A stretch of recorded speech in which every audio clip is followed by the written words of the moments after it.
It's January 15th, 2021. Thank you for joining me. This is Bull, Boom, Bear, Bust. What do we have on tap today? Well, car prices have reached an all-time high. And that's no surprise to anyone that's been listening to this channel. We knew this was going to happen.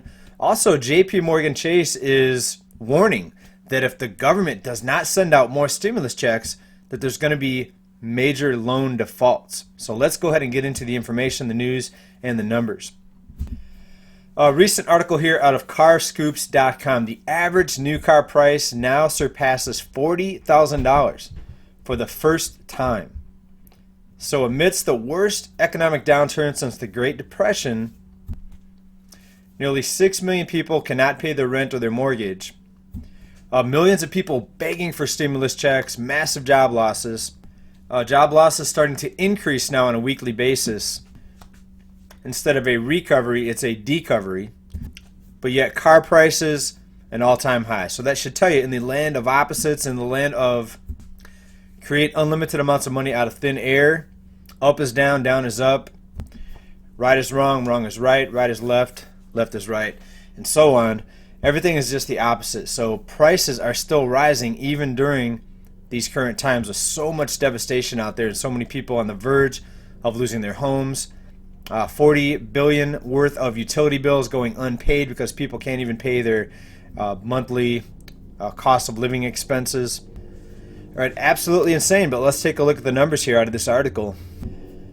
The average price of a new vehicle in the U.S. during the fourth quarter 2020 was $40,179. Now that was the average in the fourth quarter. It ended the year at $40,573 at the end of December. Despite this, consumers are still keen to purchase new vehicles despite the pandemic.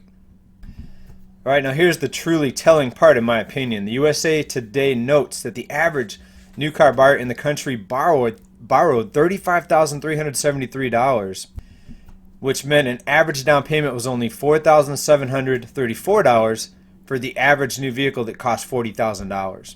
All right, so with that little of a down payment that the average person is putting down, I guess we all better hope that the next stimulus check is about $39,000. All right, so again, we have to ask, how long is this going to last? How long are people going to be able to maintain the payments on these overinflated assets, the high home prices, the high automobile prices? Right, the cost of living is rising across the board. It's going to be more debt, and it's just going to have to be more stimulus checks to keep up with this rising debt. I mean, there's no other solution. We know wages are not increasing fast enough, right? So people are going to get further and further into debt. That's not going to change. And then the calls for more stimulus, that's not going to change. And eventually there's going to be more frequent checks every 2 months. And finally it's going to be UBI. That's where this is headed. So to me it looks pretty simple. Get everyone in debt. Get everyone dependent on handouts. People beg for handouts. There's never been a more insane, manipulated economy, manipulated markets, manipulated pricing, right? Pricing that doesn't make any sense. It's all based on debt and borrowing. Once they pull away the stimulus and once they stop sending out stimulus checks, you see, the government has to continually go further and further into debt. Otherwise, this whole system collapses. All right, imagine one day when it stops, when they can no longer create debt out of thin air. All right, prices will collapse. The price of a car, who knows? It could be $2,000 or $3,000 for a new car. When no one can borrow money, prices will have to adjust. It's as simple as that. When you stop creating money out of thin air, prices collapse. It'll be scary for a while, but things will get better eventually because then the cost of living becomes affordable. The cost of living then matches what actual incomes are, and disposable income in this case. Right, it's pretty simple. You go back to sound money, prices collapse. But your guess is as good as mine. I don't know what's going to happen. Maybe they'll keep going to infinity. Maybe there will be no pullback on the stimulus, no requirements on the banks. The banks will continue to lend endless amounts out of thin air. If that's the case, you and I better continue to acquire assets. Real estate, the big one for me right now is silver.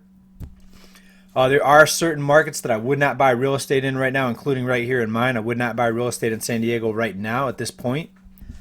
Here in San Diego and in much of the U.S., there was an amazing buying opportunity, and that's when I bought back in 2010.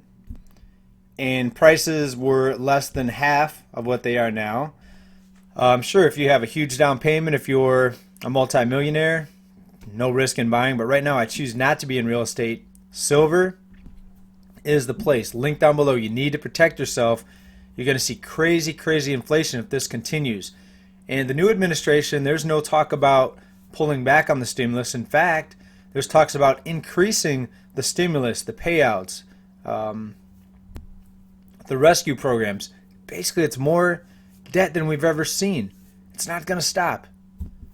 Right? If it does stop, then you're talking about absolutely deflation collapse scenario. That's a possibility.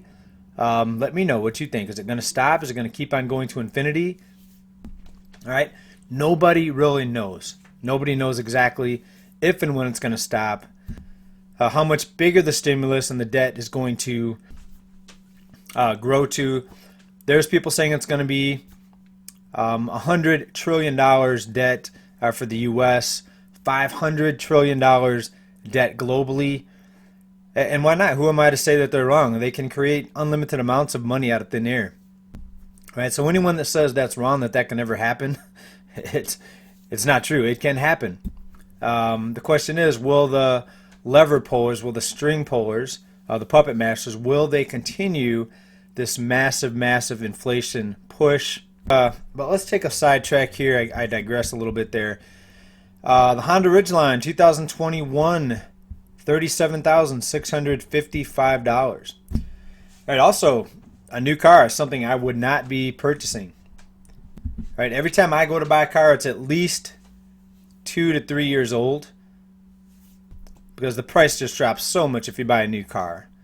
Right, the depreciation is just crazy. But there's a lot of people out there that are just going to go ahead and take out the biggest loans possible.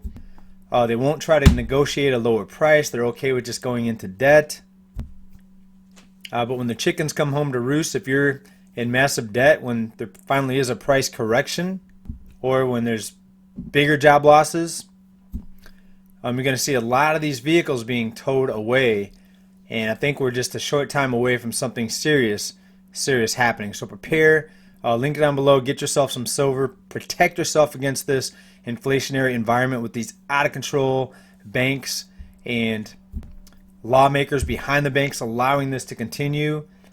We know that the new administration, they're not going to be pulling back. We just did a report on the new stimulus plan, which is off the charts. All right, this report right here, Big Joe's stimulus plan. Is it going to rescue the economy? The answer is no. If you haven't checked out that video, check it out. Thanks for watching this report today, everybody. $40,500 for your average new car. Where does it stop? You let me know. Thanks now. Bye.